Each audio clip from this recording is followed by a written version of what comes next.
Hello, everybody. Welcome to the Sunday International Big Book Workshop. I'm Dan B, and I'm a recovered alcoholic. This workshop is facilitated by Brother Kemble H here today. The study relies on you listening, but please, we pray that you have your big book in hand and follow along with a pen, pencil, or highlighter. Make any notes and pause if you have to. Also, write down any questions, and we'll take them at the end of the meeting. We will keep everybody muted during this workshop except for the facilitators. Any inappropriate behaviour will not be tolerated and you will be removed. This meeting is being recorded, the audio portion only, and only of the facilitators. The recording will be stopped at the end of the workshop before taking any questions in order to preserve your anonymity. So have a really great meeting, everybody, and how we open here is with a step 3 prayer found on page 63 if you care to join me. God, I offer myself to thee, to build with me and to do with me as thou wilt. Relieve me of the bondage of self that I may better do thy will.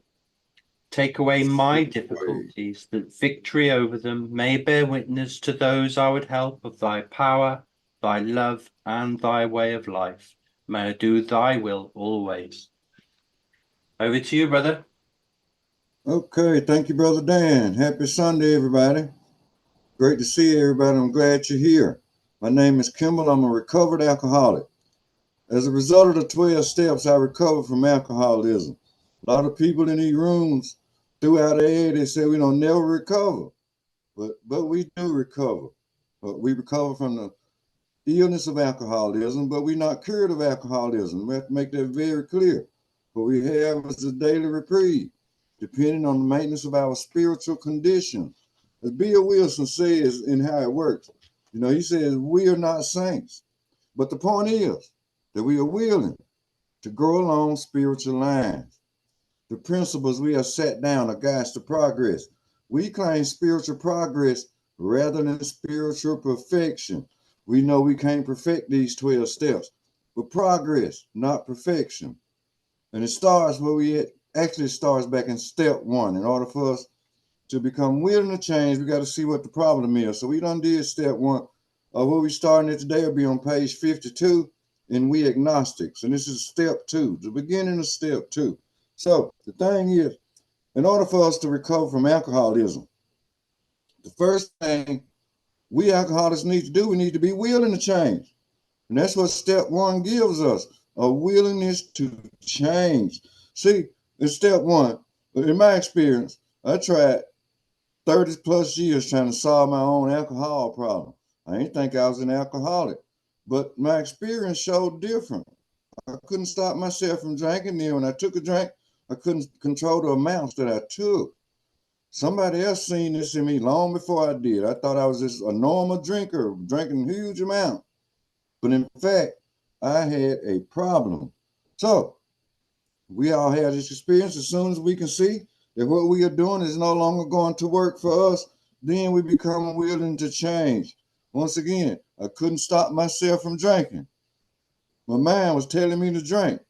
That's one of the symptoms of an alcoholic. See, the problem with the alcoholic is symptoms in the mind rather than in the body. And then when we put that alcohol in my body, it set off an allergy, a phenomenon of craving that couldn't be shut off. That qualified me to be an alcoholic, the phenomenon of craving. Normal drinkers and heavy drinkers don't have this phenomenon of craving. They can take it or leave it alone. For an alcoholic like me, ain't no way I could take it or leave it alone. I had to have it, because my mind told me I had to have it. So the second thing we had to do is we believe that we can. It's very important. We believe. We have to start with belief somewhere. This is what step 2 is all about, starting with belief. Then once we get to step 3 right, we'll make a decision. And then the action steps is step 4 through 11. And then we get the results, which would be step 12. Step 2 and step 12 is connected. I'll share about that in just a moment. So we get the results, and then we can have faith. We can have faith in a power that's greater than ourselves, whom I call God. He will solve the problem. But here's the key. The belief will do us no good unless we make that decision, right? And that'd be step 3. However, The decision in step 3 won't do us no good unless we take the action. And like I said, that's steps 4 through 11 again. And the result of the action is we will all get results, just as it says in the first part of step 12. Having had a spiritual awakening as the result of these steps, we now have faith, we now have knowledge, we no longer just believe. It starts off with a belief. At this present moment, we ain't asking you to believe in anything. Become willing to believe. That's what this chapter is all about. We become willing, and there's things we can do. So those of us who have been restored to sanity, such as myself, see, I recovered from alcoholism as a result of these steps. I don't work the steps. I know what God wants me to do today. He wants what He wants for all of us, because He has done so and He showed it in my life. Helping others is the foundation stone of our recovery. First, the steps are very important. So that's what we do in this meeting. I go through the program of recovery in the first portion of our big book, because that's the only place the program of recovery is found in Alcoholics Anonymous. It ain't found in the 12 and 12 or Bill's story or any other of our literature. The program is outlined in this book. First 100 men and women. They put this thing together, so they had the experience. They all got together. Now, if you can get 100 alcoholics to agree with something, that's an excellent track record, right? So they done did it for us. So they wrote it down in a book. All we got to do is follow what they wrote down in this book and practice it. And it worked. But somebody needs to take us through it, right? See, another recovered alcoholic took me through the program, just as we do in this workshop. And I enjoy the work that I do, thanks to God. Because God is the one that solved my problem. He'll solve all our problems. So I hope nobody have a problem with the word God, because I use it a lot. But that's the power that solved my alcoholic problem. So it is God. Whatever you believe, that's fine with me. But right now, we're just asking you to become willing to believe in something. One thing about when we take people through the program of action in this book, I can't make nobody be willing to believe. That's a personal decision. In my case, from personal experience, I had to become willing.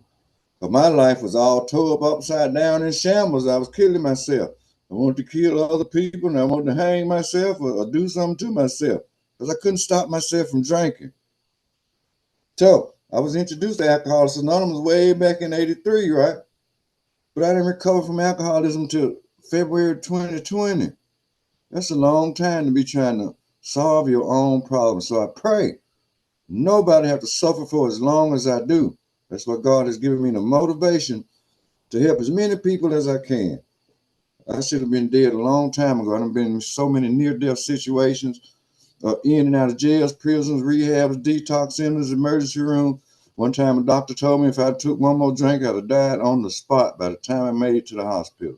And I was finna take that other drink too, because that allergy was tearing my butt up. My body was crying for more alcohol. So we can't make them do well. So, question we may want to ask ourselves when we classify ourselves as an alcoholic, what can we do to become willing to change? Well, here it goes. It's something. I got this same experience as well. It's pretty simple. Drink lots of alcohol. Just drink. See, that's what alcoholics do. We drink. When we become alcoholics, that's what we do. So I hear people come to AA, right? I've heard this all through the years. I've been working on step 1 for 3 years in AA, and I say, ain't no way. No. See, when this book was put out, before this book was printed, you can go through the 12 steps in like 4 hours. Ebby started 12 step and Bill Wilson at his kitchen table while Bill was drinking. Gave him the first 3 steps. So don't let nobody tell you I'm working on step 1. No, what we're doing, if we're working on step 1, we're working toward another drink. Because that's the promise of step 1. Relapse. Mean we're going to drink again without a solution. So we got the solution right here in this big book in the program that we are going through. And then when we drink enough, we may cry out and holler, well, I can't stand it any longer. My situation, I could not stand the way that I felt. I couldn't stand the way that I looked. I couldn't stand reality. I could not stand the world. And that made me become willing to change. I simply did not want to live with myself no longer the way I was living my life due to alcoholism, because it caused several other addictions to spring up as well due to my alcoholism. Sick, you say when you get sick and tired of being sick and tired. That was me. I wanted to go on to the bitter end many times or accept spiritual help. Thank God he led me to accept spiritual help. Kim, you need to take the 12 steps of Alcoholics Anonymous. If not, you're going to die. And that's the point I was at. I was at the point of death. Last time I took the ambulance ride in 2019, being rushed back to the hospital again because I got too much alcohol in my body. It finally made me become willing to change. Wow, I thank God for that very night, July the 19th, as a matter of fact, 2019. So then we can begin to help others by helping them to start to come to believe, decide, and then we can act. And the purpose of the 12 steps is to provide us with the spiritual awakening. Then we can begin to help others. But a few things, I didn't have the power to stop myself from drinking. So we need to realize and ask ourselves, well, do I really need this power? This power has worked and has been working for people since 1935. As a matter of fact, when the first meeting was sprung up. The book was published in 1939. It's still been working. The big book don't need to be rewritten. It just needs to be reread. So this is a textbook. We study this thing. And we apply this thing. We learn and learn. I have to study over and over again. Just like I studied another book bigger than this, and I had to stay grounded in the spiritual principles that's laid out in this program. No doubt about it.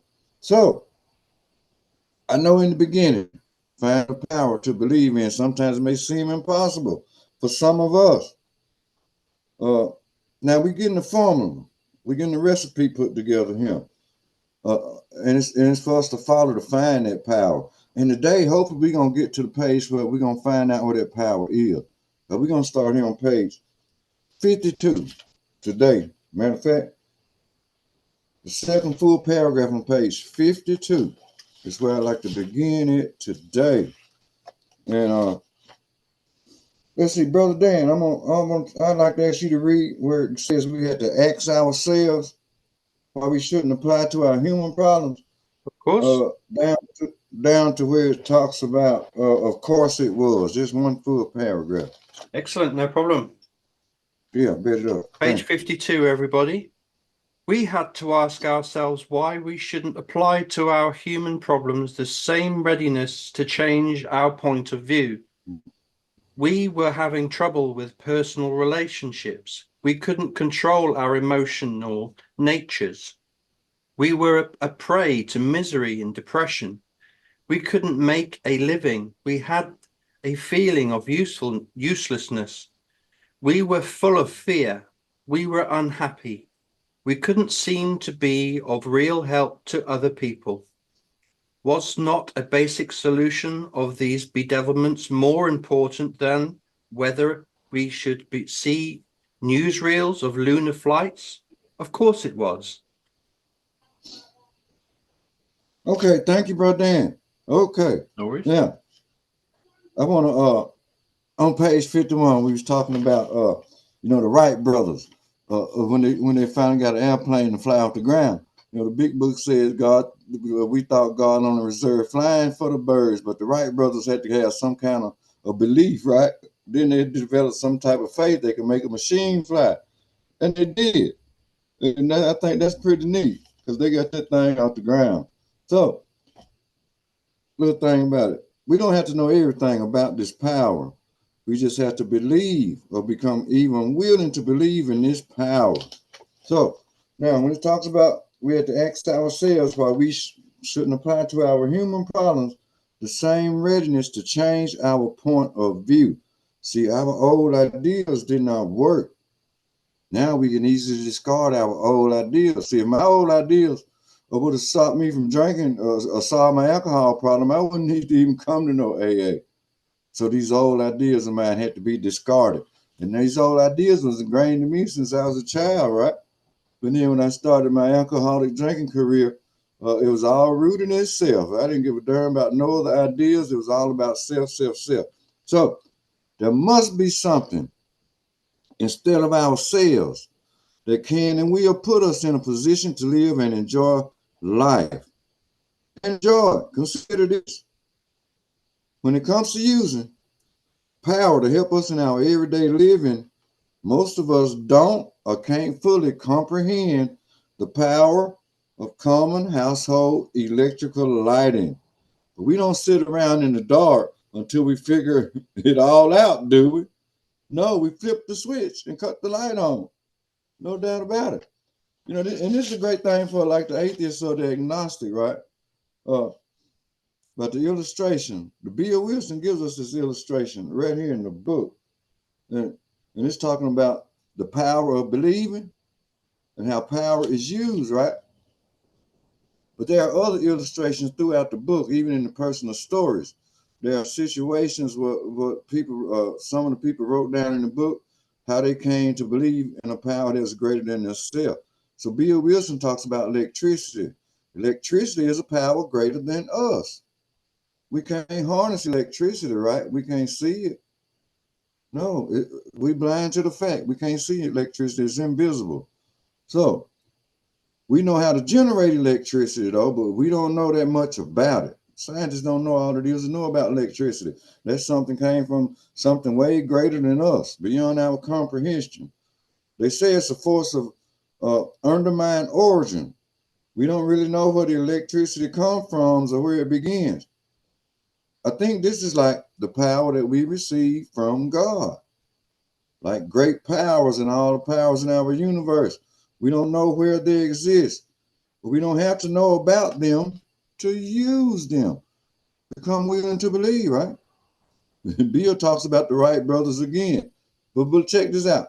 Uh, how can a bicycle mechanic believe he can build an airplane, right? But they did believe. That's the thing about it. They did believe. The Wright brothers went out, they believed, then they made a decision, right? Sound like step 2, step 3 right here, right? And they took the thing out. And a lot of times they crashed. But they ain't stop. No, just like we alcoholics. Step 1, we prone, we'll drink again. In step 1 without a solution. So we have to try over and over. I know I did in my experience. I had to keep on trying. I had to keep getting beat down by alcoholism. That junk kept putting me flat on my back at least 4, 5, 6 times a week. Flat on my back when I say I ain't drinking no more, but I didn't have power. See, lack of power, that's our dilemma. And we alcoholics have that lack of power. Because if we had power, we could have started drinking a long time ago. So if we fail and we believe we can make a decision, we may fail. It's real simple. All we have to do is change what we believe. Change the decision, and we'll finally get it right. And that's what they did. And they finally got that thing to get off the ground and fly. So it's pretty neat. So rolling on, top page 53. Let me see, where do we start? No, bottom of page 52, then top of page 53. It talks about when we saw others solve their problems. Yeah, let me get this part. By a simple reliance upon the spirit of the universe, we had to stop doubting the power of God. Our ideas did not work, but the God idea did. See, I'm talking about our old ideas again. We have to scrap these old ideas. And we can start to embrace spiritual ideas. Because that's what Bill Wilson does throughout this book. He builds a structure, a spiritual structure. It's a recipe. It's a recipe for success.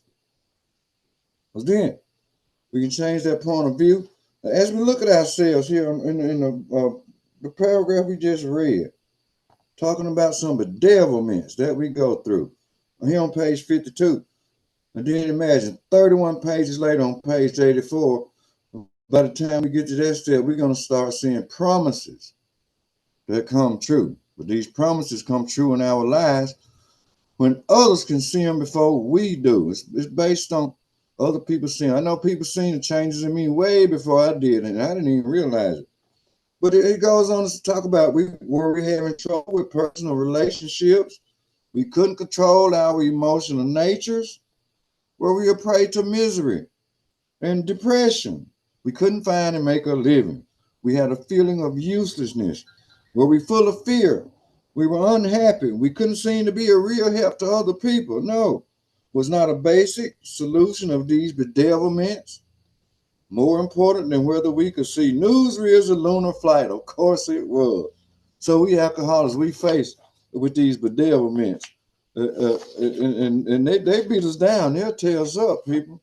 I know they tore me up for a long time, many, many years. They still tore me down. So, now, but I like this part right here. You see, others in AA, right? They solve their problems by taking the 12 steps, using the 12 steps. See how ideas didn't work, but the ideas, the principles brought out in the program of Alcoholics Anonymous, they solved the 12 steps. They work. The ideas that's presented, they work. There's no doubt about it. So, last paragraph on page 52. The Wright brothers' almost childish faith that they could build a machine which would fly was the mainspring of their accomplishment. Without that, nothing could have happened. We agnostics and atheists were sticking to the idea that self-sufficiency would solve our problem. See, for the atheists and the alcoholics, they rely on self. I mean, I relied on myself too. So, to tell you the truth, I don't consider myself no atheist, but I can say I was an agnostic. Yes, because I knew that there was something up there greater than me, but I just didn't believe it. Shoot, no, I thought I had all the power. I'm like, shoot, I got the power to stop myself when I get ready. But the lie detectors showed me and experience showed me that was a lie.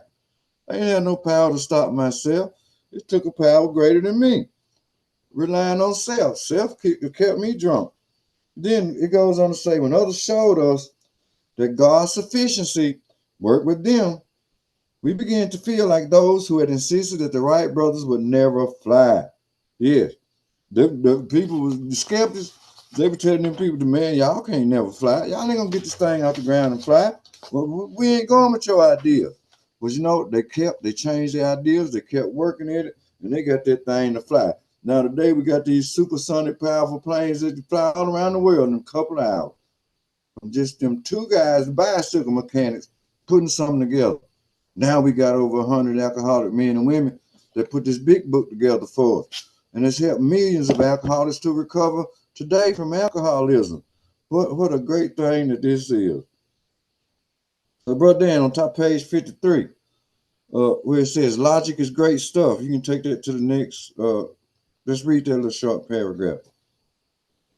Down to the we don't know. Yeah, we don't know. There we go. Yeah, cool. Top page 53, everybody. Logic is great stuff. We liked it. We still like it. It is not by chance we were given the power to reason, to examine the evidence of our senses, and to draw conclusions. That is one of the main magnificent attributes. We agnostically inclined would not feel satisfied with a proposal which does not lend itself to reasonable approach and interpretation. Hence, we are at pains to tell why we think our present faith is reasonable, why we think it more sane and logical to believe than not to believe, why we say our former thinking was soft and mushy when we threw up our hands in doubt and said, we don't know.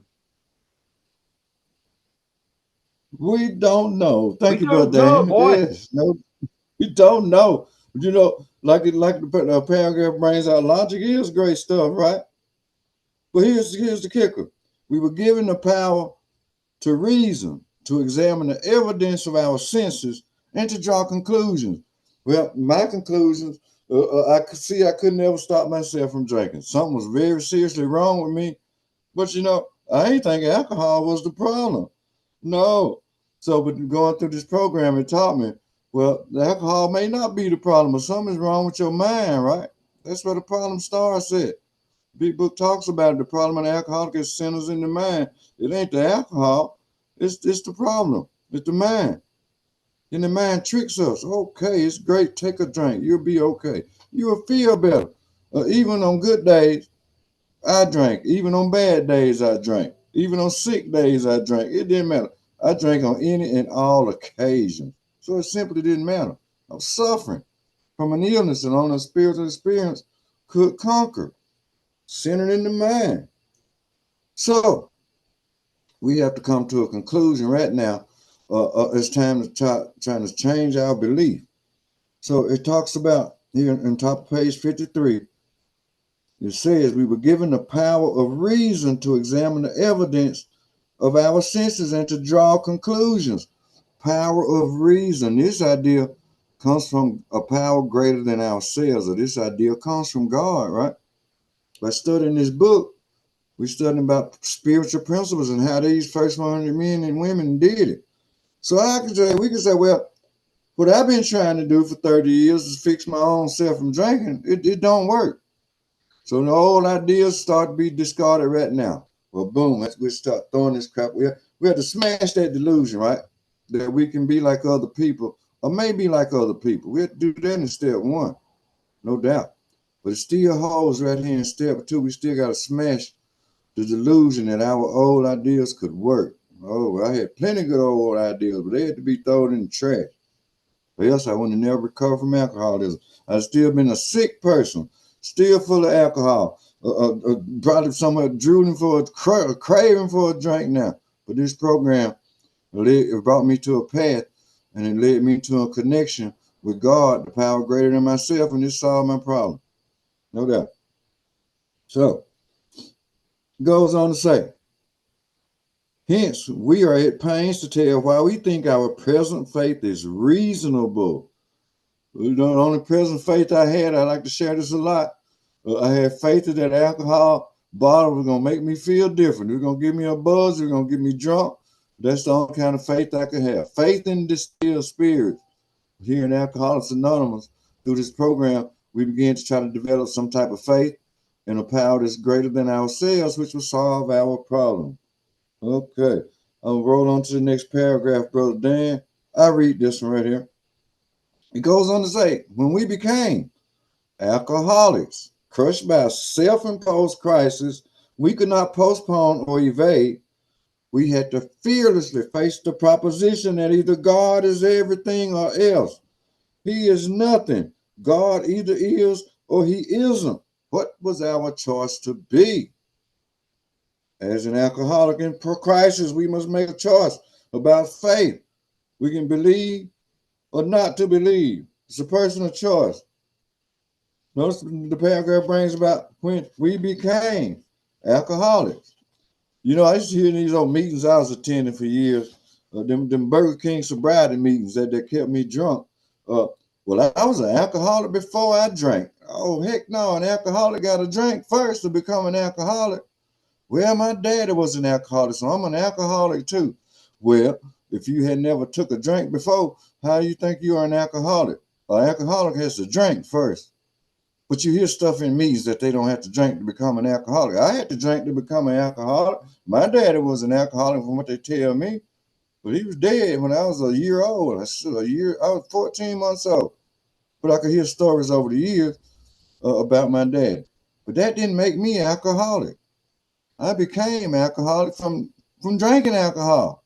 And I drank it until I became ill from alcohol. It's an illness that we suffer from. The medical society terms this as a disease, and it's so true. It's well, that's a whole different other meeting. I can get into that. But here's the problem. When we became crushed by a self-imposed crisis, on page 62, the big book tells us selfishness and self-centeredness that we think is the root of our troubles. Yes, an alcoholic of our type, we rooted in selfishness, personal experience. I was selfish. I ain't want nobody to try to help me because I didn't want no darn help. I used to love drinking my alcohol, talking trash, I guess falling out, blacking out, going to jail, all this little stupid stuff, fighting. That's crazy. That's self. Knowing when I take that first drink, I ain't gonna be myself no more. Then on page 62, it says driven by 100 forms of fear, self-delusion, self-seeking, and self-pity. We step on the toes of our fellows and they retaliate. This is our inability to accomplish stopping drinking, right? We can't do it. But we full of fear, self-delusion. You know, like I said, I just shared about the delusion that we can be like other people, to think we can drink like other people. The delusion got to be smashed. That's step one. We alcoholics, it's all about self. Do we wallow in self-pity? We go through all this crazy stuff. So then, a little bit further on page 62. So our troubles we think, 100 men and women agree to this now, are basically of our own making. Yeah. You know, I used to think the whole world was the problem, right? When I was drinking. Shoot, yeah, every problem I had, I blamed it on somebody else. I ain't got the problem. You got a problem. You made me drink. Because you said something to me, you made me drink because you hurt my feelings.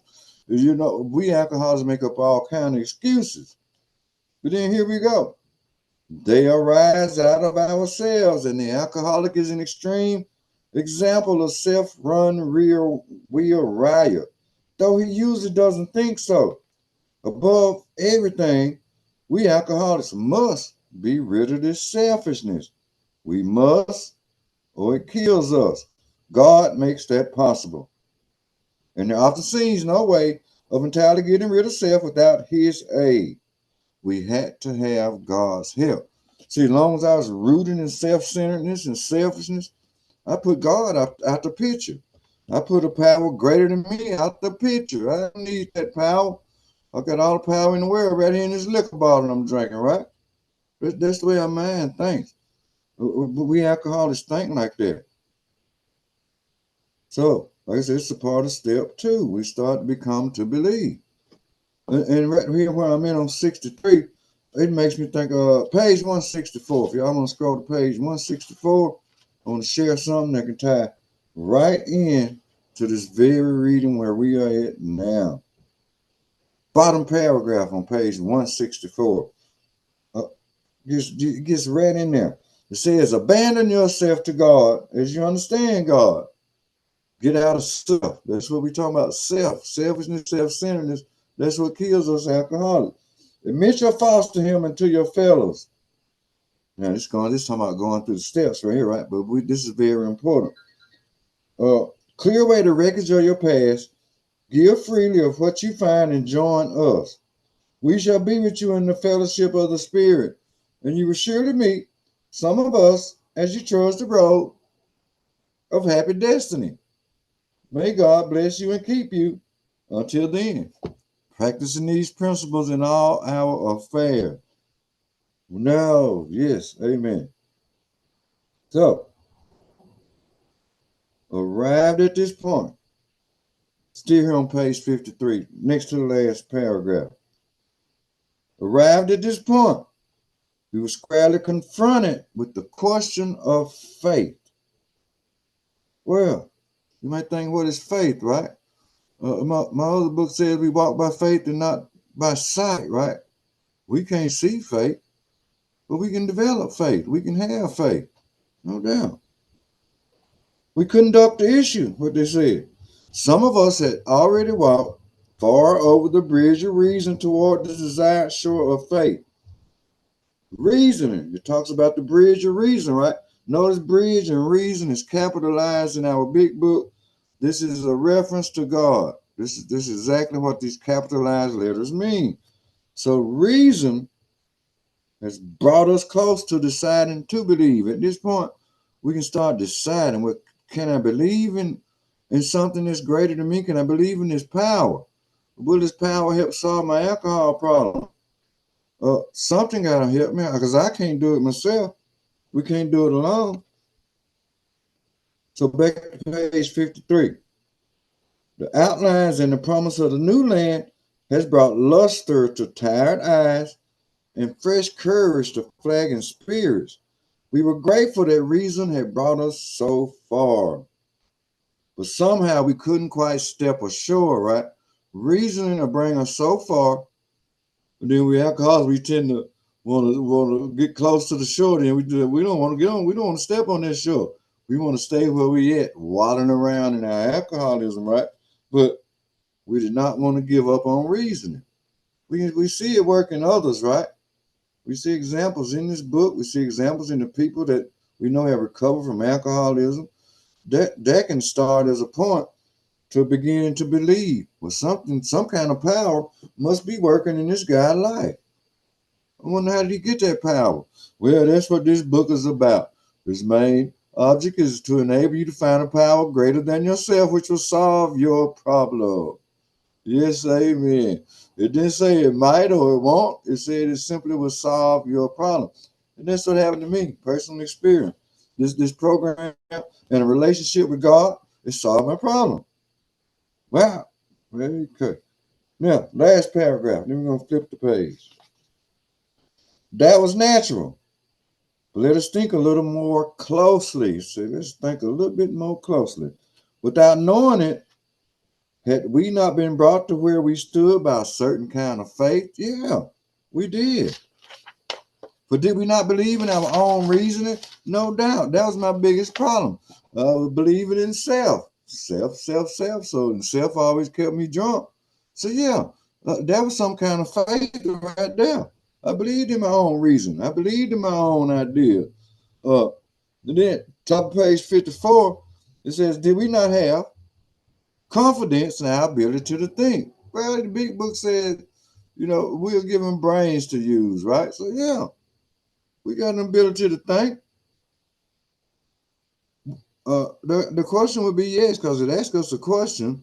What was that but a sort of faith?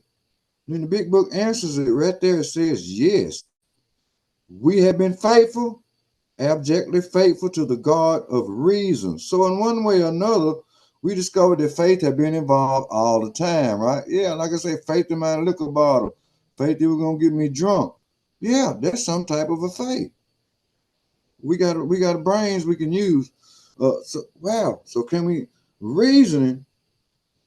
When you're talking about reasoning, reason is actually just faith and belief in our own thinking. See, our thinking is the problem. So yeah, that's already showing we're developing some type of faith. So, like I said, the big book says so in one way or another, we had discovered that faith had been involved all the time. Okay, Brother Dan, I want you to start at we found two and go down to a little else. Yeah. Yeah, cool. Hold on. Yeah. Yeah, sure. We found, yeah. Uh-huh. Cool. We found too that we had been worshippers. What a state of mental gooseflesh that used to bring on. Had we not variously worshipped people, sentiment, things, money, and ourselves, and then, with a better motive, had we not worshipfully beheld the sunset, the sea, or a flower? Who of us had not loved something or somebody? How much did these feelings, these loves, these worships have to do with pure reason? Little or nothing. We saw at last. Were not these things the tissue out of which our lives were constructed? Did not these feelings, after all, determine the course of our existence? It was impossible to say we had no capacity for faith or love or worship. In one form or another, we had been living by faith and little else. Oh, yeah, no doubt. Thank you, Brother Dan. Pleasure. Okay, at the top of this paragraph, when it talks about we at worship people, sentiment, things, money, ourselves. See, we had a devotion to these different things, material things, money, self. We worship self, right? So we find out that we have been worshipers of these things. My biggest problem was self. So that's some type of a faith. We believe in other people, right? So our admiration of nature and appreciation of beauty is also worship as well, right? Because it goes on to say, had we not worshipfully beheld the sunset, the sea, or a flower, who of us had not loved something or someone, somebody? How much do these feelings, these loves, these worships have to do with pure reason? Then it answers, well, little or nothing we saw at last. Were not these things the tissue out of which our lives were constructed? Of course, no doubt. Do not these feelings, after all, determine the course of our existence? Yes. So at this point, it was impossible to say that we had no capacity for faith or love or worship. In one form or another, we had been living by faith and little else already. So we already have a talent for love, for faith, and for worship. Next paragraph brings out, imagine life without faith. Were nothing left for pure reason, we wouldn't have a life. So life without faith, uh, love, and worship are some things that would be boring and dull. You know, some people worship money, like the big book tells us. We can worship other people, and we have faith in them other people. See, we beginning to develop some faith right now. So I'm gonna read the paragraph. Uh, it says, imagine life without faith, where nothing left for pure reason, it wouldn't be life. But we believed in life, right? Didn't we believe in life? Of course we did. The book tells us. We cannot prove life in the sense that you can prove a straight line is the shortest distance between 2 points. No, we can't prove that. uh, Yet, there it was. Could we still say the whole thing was nothing but a mass of electrons created out of nothing, meaning nothing, whirling on the destiny of nothingness? Of course, we couldn't. The electrons themselves seem more intelligent than that, at least so the chemist said. Okay, all right. So they beginning to see some things right now. See, we were loyal to our loves. We could be loyal to our boyfriends, our girlfriends, our wives, loyal to our job and all this stuff. We had faith that if we go to work, we was gonna get paid, right? That's some kind of faith. And there's some kind of belief that we have. No doubt. Yes, we believe these things. But for the alcoholic, now we got to shift our focus uh, on believing that something greater than us can solve our problem. Mm-hmm. So the last paragraph, the last sentence, 2 sentences on page 54, it reads, hence we saw that reason isn't everything. Neither is reason, as most of us use it, entirely dependable, though it emanate from our best minds. What about people who prove that man could never fly? Okay, brother, I want you to read this next paragraph right here. Uh, Yet, yeah. Uh-huh. top of page 55, yet we had been seeing another kind of flight, a spiritual liberation from this world. People who rose above their problems. They said God made these things possible and we only smiled. We had seen spiritual release, but like to tell ourselves it wasn't true. Carry on, or Oh, okay, yeah, thank you, bro. We're cool. seeing another kind of fight now, right? From people around us, you know, maybe people we see, and it calls a spiritual liberation. We can see people in AA, right? They solve their problems with God. Simple reliance on a power greater than ourselves. But we got to gain a connection with God. We got to find out where that power is. There's no doubt. And we finna find that power out before we close this meeting. Oh, yeah. So, are we the only ones that can allow limitations in our lives? Well, we alcoholics, we can limit ourselves. But the big book tells us to be open-minded, be willingness, be honest about ourselves, right? Whether we believe, we become so, uh, whether we, what we believe, or whatever we believe, we become. That's the point I'm trying to get across. So be careful if we believe some bad stuff. I always believed in bad stuff. I tried to believe in some good stuff, right? But you had better watch it because there's going to be a part of your life. If we want to change bad beliefs to good beliefs, we still have to change our minds and begin to believe different. And that's what we read about in the spiritual experience found on page 567 in the back of the book. Amen. So But then, from actually we were fooling ourselves Yeah, down to it was so with us, and that'll be the last paragraph we'll read for today, page 55, people. And it tell us excellent. some good information. Huh? Actually, we were fooling ourselves for deep down in every man, woman, and child is the fundamental idea of God. It may be obscured by calamity, by pomp, by worship, and other things, but in some form or other it is there. For faith in a power greater than ourselves and miraculous demonstrations of that power in human lives are facts as old as man himself. We finally saw that faith in some kind of God was a part of our makeup, just as much as the feeling we have for a friend. Sometimes we had to search fearlessly, but he was there. He was as much a fact as we were. We found the great reality deep down within us. In the last analysis, it is only there that he may be found. It was so with us. Thank you. Okay, thanks again, Brother Dan. Here's a promise from our big book right in the first sentence reads, actually we were fooling ourselves. For deep down in every man, woman, and child is the fundamental idea of God. Deep down inside you is the fundamental idea of God. Wow. That was a game changer for me right there. See, I believed in God, right? I grew up believing in God until alcohol changed my mind. I forgot about God. I kicked the God out the door. Only to find out years later he was the one keeping me alive all this time, right? Shoot.